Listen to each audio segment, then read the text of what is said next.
अखिलेश बाबू को शायद पता ही नहीं है अंग्रेजों के देश में जाके साल भर पहले कौन बोल रहा था कि why the defenders of democracy Britain and America are silent and the democracy in India has finished. Rahul Gandhi बोल रहे थे ना। और जब तक जाके ब्रिटेन में, और अंग्रेजों से किसने सीखा है, मैं जाके कहता हूं चेक करिए, 2005 मनमोहन सिंह जब गए और उनको कैम्ब्रिज यूनिवर्सिटी ने डॉक्टरेट की डिग्री दी, कैम्ब्रिज ऑक्सफोर्ड ने जिसने दिया था, गॉर्डन ब्राउन जो ब्रिटिश प्राइम मिनिस्टर की प्रेजेंस में उन्होंने कहा हमने आपसे बहुत कुछ सीखा है और हम आपकी लीगेसी को ले। कोई जाके मनमोहन सिंह का वो डॉक्यूमेंट चेक कर ले। और अंग्रेजों से कौन सीखता, उसके लिए भी मैं पुनः बोल देता हूं, जो मैं पहले भी बोल चुका हूं।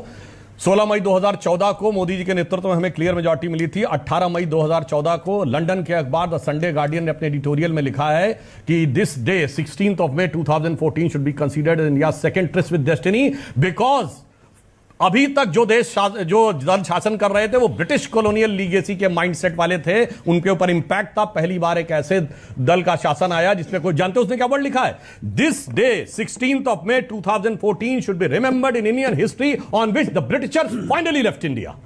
ये किसने लिखा है? वहां के अखबार ने। और आज इसलिए मैं कह रहा हूं, और फिर मैं ये भी कहना चाहता हूं, जातिगत जनगणना किसने रोकी थी?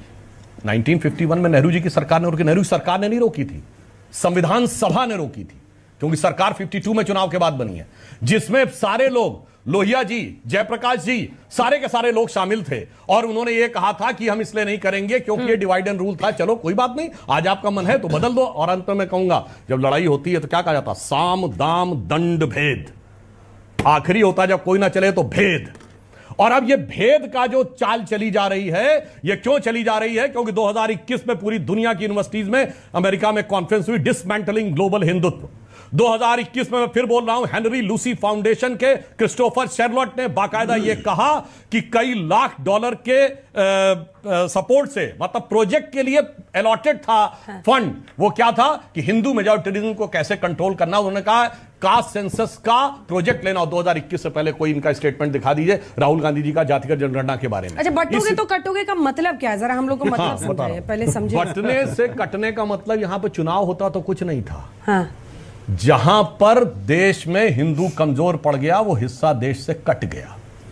और मैं उदाहरण देना चाहता हूं, जो लोग कहते हैं ना पढ़ाई पे, लिखाई पे, मुद्दे की बात पे, विकास पे ध्यान दो, तो मैं उनसे कहना चाहता हूं, श्रीनगर में सबसे पढ़ी लिखी कम्युनिटी, सबसे डेवलपमेंट ओरिएंटेड कम्युनिटी, सबसे बिजनेस वाली कम्युनिटी, कश्मीरी पंडित थे, 6 महीने में साफ हो गए।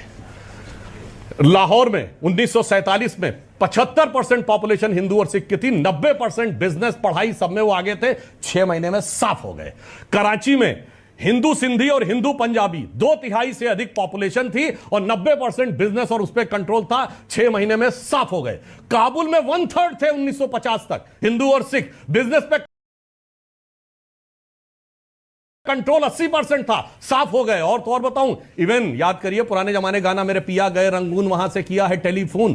1/3 आबादी रंगून में थी, 80% हमारा बिजनेस पे लोग वो कंट्रोल करते थे। जहां ये कमजोरी जैसे ही आती चली जाती है ना, और कटना कितना दर्दनाक होता है, मैं कहना चाहता हूं, जोगिंदर नाथ मंडल जो पाकिस्तान के पहले लॉ मिनिस्टर थे, वो भी अनुसूचित जाति से थे। उन्होंने इसी झांसे में आ गए कि हम शेड्यूल कास्ट और मुस्लिम्स के बीच का कॉम्बिनेशन बनाएंगे, जैसे इन लोग लगता है एक जाति प्लस मुस्लिम का कॉम्बिनेशन बनाएंगे। और उसके बाद जाके किस दर्दनाक तरीके से वहां कटना पड़ा उन लोगों को। जोगिंदर नाथ मंडल का इस्तीफा 15 पेज का है करीब, नेट पे अवेलेबल है, जाके पढ़ लीजिए, तो कटना कितना दर्दनाक होता समझा जा सकता है। इसलिए हमारा क्या उद्देश्य है? अनेकता में एक मंत्र को जन जन फिर अपनाता है और तभी धीरे धीरे देश हमारा आगे बढ़ता जाता है। देखिए, यूनाइटेड नेशन की सोच क्या बोला भारत के बारे में।